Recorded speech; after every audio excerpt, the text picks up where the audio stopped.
22 department आमचे उडलेले आहेत, ज्या 22 डिपार्टमेंटचा आढावा उद्या आम्ही घेणार आहोत। आज संदर्भामध्ये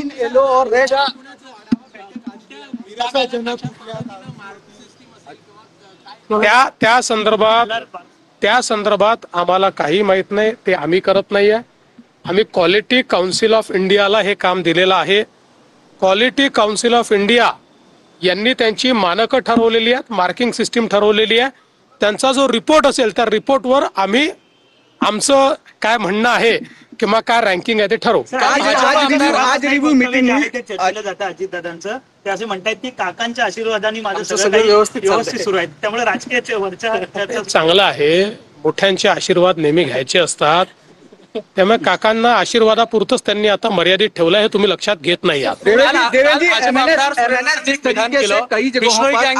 असल्या विधानांवर मी काही उत्तर देतो।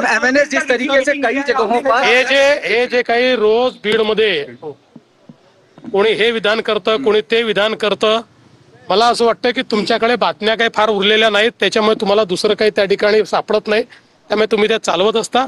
माझ्याकरता बीडची केस अत्यंत महत्वाची होती, त्याचं योग्य प्रकारे आपल्या CIDने विश्लेषण केलं, चार्जशीट दाखल झाली आहे। आता आमचा करता मेन चॅलेंज त्या चार्जशीटच्या अनुसार जेवढे आरोपी आहेत त्यांना कठोरात कठोर शिक्षा मिळाली पाहिजे, याकडे आमचं लक्ष आहे। बाकी तुम्हाला रोज जे मसाले लावायचे ते तुम्ही लावत।